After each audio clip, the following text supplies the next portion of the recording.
सुप्रभात बच्चों। मैं आज आपको बाल लीला संत सूरदास जी की पढ़ाने वाला हूँ। इस बाल लीला के माध्यम से सूरदास जी ने श्री कृष्ण का बालहट एवं यशोदा की ममतामयी छवि को प्रस्तुत किया है। मैं प्रथम कवि का परिचय लेता हूँ। संत सूरदास का जन्म 1478 को दिल्ली के पास सिही नामक गांव में हुआ। आरंभ में आप आगरा और मथुरा के बीच यमुना के किनारे गऊ घाट पर रहे। वही आपकी भेंट गुरु वल्लभाचार्य से हुई। अष्टछाप कवियों की सगुण भक्ति काव्यधारा के आप एकमात्र ऐसे कवि हैं जिनकी भक्ति में साख्य, वात्सल्य और माधुर्य भाव निहित है। कृष्ण की बाल लीलाओं तथा वात्सल्य भाव का सजीव चित्रण आपके पदों की विशेषता है। संत सूरदास की मृत्यु 1580 में हुई। ये हुआ कवि परिचय। प्रमुख कृतियाँ सूरदास जी की प्रमुख कृतियाँ कौन कौन सी हैं? सुरसागर, सुरसारावली तथा साहित्य लहरी आदि उनकी प्रमुख कृतियाँ है। काव्य प्रकार, ये काव्य प्रकार किस प्रकार का है? पद काव्य की एक गेय शैली है। हिंदी साहित्य में पद शैली की दो निश्चित परंपराएं मिलती है। एक संतों के शब्द की और दूसरी परंपरा कृष्ण भक्ति की। पद शैली है जिसका आधार लोकगीतों की शैली है। भक्ति भावना की अभिव्यक्ति के लिए पद शैली का प्रयोग किया जाता है। काव्य प्रकार इस प्रकार का है। काव्य परिचय। प्रस्तुत पदों में कवि ने कृष्ण के बालहट एवं यशोदा की ममतामयी छवि को प्रस्तुत किया है। प्रथम पद में आपने लाल की हर इच्छा पूरी करने को आतुर यशोदा चांद पाने के कृष्ण हट को चांद की छवि दिखाकर बहला लेती है। चांद को देखने पर कृष्ण की मोहक मुस्कान देख माँ यशोदा बलिहारी हो जाती है। द्वितीय पदों में माँ यशोदा कृष्ण को कलेवा करने के लिए दुला रही है। उनकी पसंद के विभिन्न स्वादिष्ट व्यंजन सामने रख वह मनुहार कर रही है। देखो, ये हुआ काव्य परिचय। ये संत सूरदास जी की तस्वीर है जिनमें एकाग्रता से वे बैठे हुए हैं। अब आगे पदों की तरफ बढ़ते हैं।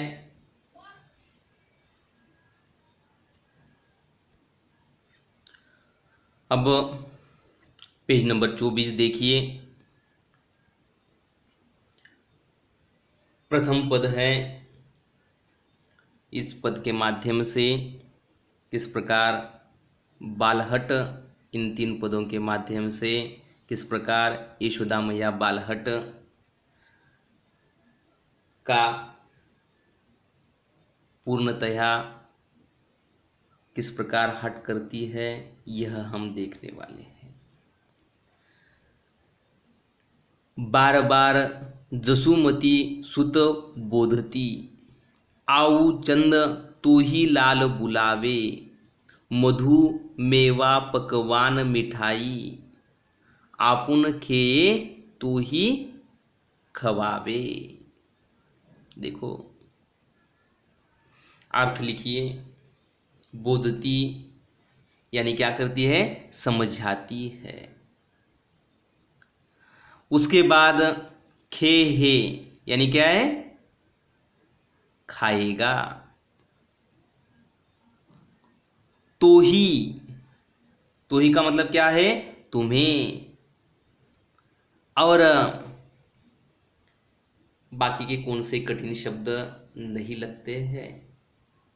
देखो यशोदा मैया क्या कर रही है अपने श्री कृष्ण को।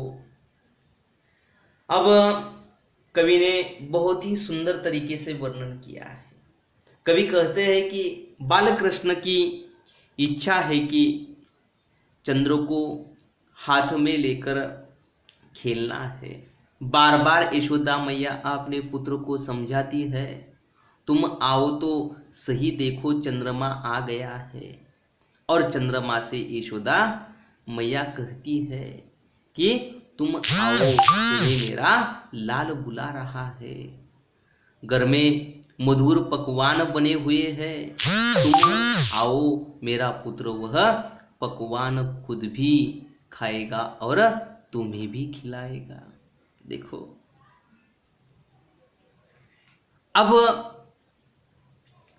यशोदा मैया किस प्रकार कह रही है, देखो श्री कृष्ण को, इस बालहट को किस प्रकार क्या कर रही है, पूर्णतया समझा रही है और पूरा करने की कोशिश कर रही है बालहट को, और वो भी प्रेम से।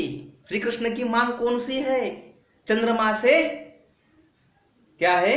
बुलाना, उनके साथ खेलना, उनको हाथ में लेना। देखो दूसरे पदों में क्या कह रहे हैं सूरदास जी? हाथ ही पर तो ही लीने खेले, नेकू नहीं धरनी बैठावे, जल बासन कर ले जो उठावती, याही मैं तू तन धरी आवे। देखो क्या कर रहा है श्री कृष्ण, और यशोदा मैया क्या कर रही है। देखो यशोदा मैया चंद्र से कहती है कि मेरा पुत्र तुम्हें अपने हाथों में लेकर खेलने वाला है, वह एक क्षण भर के लिए भी जमीन पर तुम्हें नहीं रखेगा। मैंने जल का पात्र लिया हुआ है, तुम मानव का शरीर धारण करके इस जल के पात्र में आओ। देखो इस प्रकार समझा रही है। बासन यानी बर्तन, पात्र, और उसमें पानी भरकर क्या किया है, चंद्रमा का प्रतिबिंब उसमें दिखाई देता है। इस प्रकार उन्होंने क्या है, रखा हुआ है। अब उसमें दिखेगा क्या? अवश्य दिखेगा। और यशोदा मैया किस प्रकार की चालाकी करती है, देखो आपने मधुर पदों के माध्यम से वे अगले पंक्तियों में क्या कर रहे हैं, देखो सूरदास जी। जलपुट आनी धरनी पर राख्यो, गही अन्यो वह चंद दिखावे, सूरदास प्रभु हसी मुस्क्याने, बार बार दो कर नावे। देखो क्या कह रहे हैं, किस प्रकार एक दूसरे के साथ चर्चा सत्र चल रहा है। यशोदा मैया अपने श्री कृष्ण को किस प्रकार उसकी मनोदशा देखते हुए समझा रही है। देखो अब भावार्थ देखते हैं। इस जल पात्र में यशोदा मैया अपने पुत्र को चंद्र दिखाती है। किसे? श्री कृष्ण को। कन्हैया चंद्रमा की छवि को उस पात्र में देखकर यह चंद्रमा है ऐसा सोचकर आपने दोनों हाथ जल पात्र में डालता है तो प्रभु हंस पड़ते हैं। देखो हंसी पड़ेगी। स्वयं स्व कौन थे? श्री कृष्ण ईश्वर थे, परमात्मा थे। और यशोदा मैया उनका हट जो है किस प्रकार पूरा कर रही है। इस प्रकार इस दोहों के अंतर्गत संत सूरदास ने बालक को समझाती हुई यशोदा मैया को दिखाया है। बाल श्री कृष्ण को किस प्रकार यशोदा मैया समझा रही है। देखो अब इस दोहों को दो भागों में विभाजित किया है। अब दूसरा भाग देखते हैं क्या कर रही है। देखो यशोदा मैया, उठिए श्याम कलेऊ कीजिए, मनमोहन मुख निरखत जीजे, खारिक दाख खोपरा खीरा, कैरा आम उख रस सिरा। देखो क्या कर रही है यशोदा मैया। इस पंक्तियों में कितना सुंदर वर्णन किया है। देखो सुदास जी ने। अब इस पंक्तियों के अंतर्गत यशोदा माँ कहती है, पुत्र तुम उठो तो सही, तुम जलपान तो करो, मैं तुम्हारा सुंदर चेहरा देखकर ही जीती हूँ, प्रसन्न होती हूँ, और तुम्हारे लिए मैंने क्या क्या बनाया है। देखो अब वे क्या कह रही है, किस प्रकार श्री कृष्ण को कह रही है। देखो क्या क्या बनाए पकवान, खोबरा, खीरा यानी कि खीर, केला और मीठा गन्ने का रस और सिरा भी लाई हूं। देखो और इतना सब कुछ अपने बच्चे के लिए बनाया है, श्री कृष्ण के लिए बनाया है।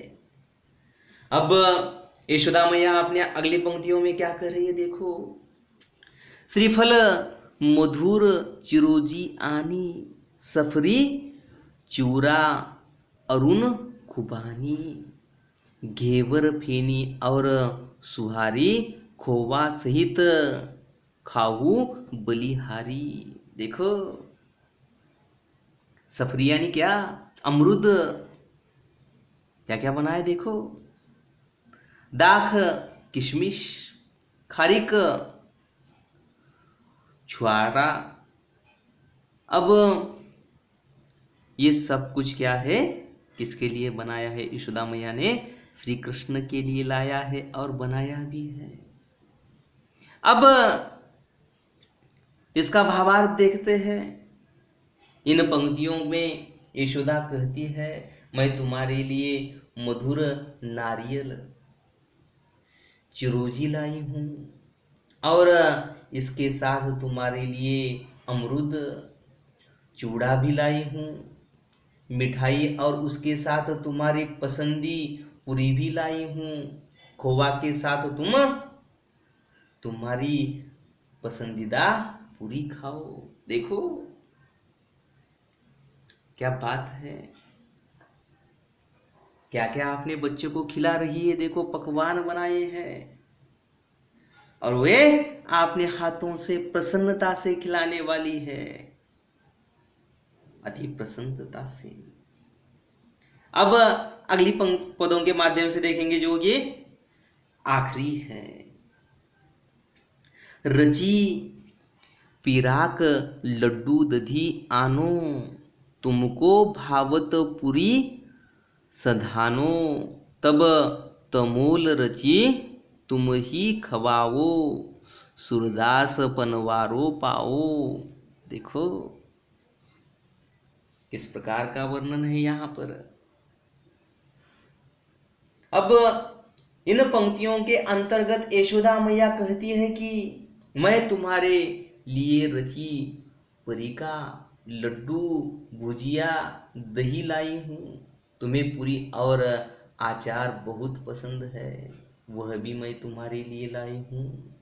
तुम सारी मिठाई खाने के बाद मैं तुम्हें पान खिलाऊंगी। यह सारी बातें सूरदास सुनते हैं।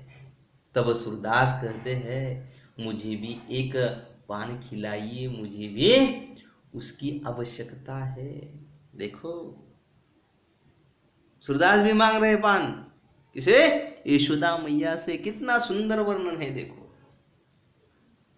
और इस प्रकार सूरदास इन पंक्तियों के अंतर्गत वात्सल्य व्यक्त करते हैं, ममता व्यक्त करते हैं। अब ये जो भाव है, किस प्रकार का भाव है। देखो किसका? यशोदा मैया का आपने कृष्ण के प्रति। और यहाँ पर सूरदास के पदों जो है यहाँ पर समाप्त हो जाते हैं। ये पद जो है सुरसागर से लिए गए हैं। अब आकलन हेतु या स्वाध्याय हेतु जो प्रश्न दिए गए हैं आकलन कीजिए। अब आगे बढ़ते हैं हम। कुछ कठिन शब्द नहीं है। दूसरे एक शब्द है पिराक, गुजिया जैसा पकवान, है ना, मीठा पदार्थ। पनवारो यानी पान खिलाई। ठीक है, बाकी कौन से कठिन शब्द नहीं है इन पदों में। अब मैं स्वाध्याय की तरफ बढ़ता हूँ। देखो अगले तो जो प्रश्न दिया है, यशोदा अपने पुत्र को शांत करते हुए कहती है। दोबारा बता रहा हूं मैं किस प्रकार यशोदा आपने पुत्र को शांत करते हुए कहती है। क्या कहती है? देखो, तुम पहले आओ तो सही, देखो चंद्रमा आ गया है और मैंने चंद्रमा को बुलाया है। इस बर्तन में जो पानी है, पानी में चंद्रमा स्वयं आए हुए हैं, देखो तो सही। और तुम्हारे साथ क्या है? चंद्रमा जो मैंने बनाया है मीठे पदार्थ, वो भी खाने वाले हैं। और मैंने क्या क्या बनाया है तुम्हारे लिए और चंद्रमा के लिए? खोबरा, खारी, केला और मीठे आम, गन्ने का रस, हलवा भी लाई हूँ। मैं तुम्हारे लिए मधुर नारियल चिरोजी लाई हूँ। उसी के साथ अमृत चूड़ा भी लाई हूँ। खवा के साथ तुम्हारे लिए पूरी भी पसंद है, इसी कारण क्या है, तुम मन लगा के खाओ पूरी। और क्या है, क्या खाओ उसके साथ? खवा और पूरी खाओ। मैं तुम्हारे लिए रची पिराक, लड्डू, भुजिया भी लाई हूँ। यह सब खाने के बाद मैं तुम्हें पान भी खिलाऊंगी। देखो यशोदा अपने पुत्र को शांत करते हुए कहती है ये। अब जो है निम्नलिखित शब्दों से संबंधित पद में समाहित एक एक पंक्ति लिखिए। एक एक पंक्ति देखो, कठिन शब्द लिखिए। फल। अब यहां पर ध्यान देकर लिखिए बेटा। निम्नलिखित शब्दों से संबंधित पद में समाहित एक एक पंक्ति लिखिए, है ना। यहाँ पर पदों में एक शब्द दिया गया, वहां से ढूंढकर क्या है एक पंक्ति लिखना है। कठिन है क्या? नहीं है। फल। श्रीफल मधुर चिरोजी आनी, सफरी चूरा अरुण खुबानी। देखो कितना सुंदर है व्यंजन। रिच पिराक लड्डू दधी आनो, तुमको बावत पूरी संधानो। देखो पान। तब तमोल रची तुम ही खवाओ, सूरदास बनवारो पाओ। ठीक है, इस प्रकार का इन शब्दों के साथ पंक्ति में क्या है प्रयुक्त कीजिए। अब काव्य सौंदर्य। निम्नलिखित पंक्तियों का भाव सौंदर्य स्पष्ट कीजिए। इस प्रकार करेंगे आप। कठिन है क्या ये? नहीं है। सिर्फ भाव बताना है और सौंदर्य स्पष्ट करना है भाव का। जलपुट आनी धरनी पर राख्यो गही, अन्यो वह चंद दिखावे। देखो यशोदा मैया क्या कर रही है। यशोदा मैया ने जल का पात्र जमीन पर रखती हुई कह रही है, हे मेरे बाल श्री कृष्ण, हे मेरे बाल कन्हैया का हाथ पकड़कर वह कह रही है। उसे जल के पात्र के पास लाकर वह कहती है कि तुम्हारा चंद्रमा इस जल के पात्र में है, और माँ यशोदा कृष्ण को चंद्रमा दिखाती है। देखो छोटे से बर्तन में क्या करा है, पानी भरा है, क्या है, दिखाने का कार्य कर रही है। प्रत्यक्ष में चंद्रमा आए हुए क्या नहीं। जिस प्रकार हम बच्चों का हट पुराने के लिए अभी भी हम ऐसे कुछ कार्य करते हैं, है ना। अब एक आधी बार बचपन में ऐसा भी होता है, उदाहरण के तौर पर कहे जाए तो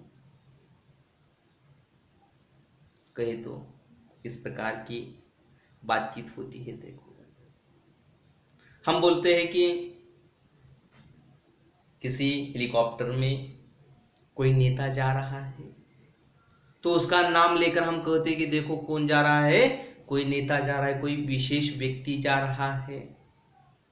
तो बच्चा वो सुन लेता है और क्या करता है, उनके साथ मुझे बात करना है, मुझे भी उस हेलीकॉप्टर में बैठना है। तो क्या करते हैं आप, कुछ तरकीब सोचते, किसी के पहचान वाले को फोन कर देते और बता देते कि अरे क्या है, देखो ये कहकर बोलो ये क्या है, हट करके बैठा हुआ है कि इनको इनके साथ बातचीत करनी है ना। तो क्या है, वहां पर सही में उनके साथ बात की है क्या उस नेता के साथ, नहीं। वो बच्चा समझ लेता है और चुप हो जाता है। इसी प्रकार की अवस्था यहां पर हुई है। अब ये नहीं लिखना है उदाहरण जो मैंने दिया है वो, है ना, नहीं तो ऐसा ही लिखेंगे, ऐसा मत करो। उदाहरण के तौर पर मैंने बताया है, ध्यान में रहे इसी कारण। अब निम्नलिखित पंक्तियों का भावार्थ स्पष्ट कीजिए। रची पिराक लड्डू दधी आनो, तुमको भावत पुरी संधानी। देखो पुरी संधानो,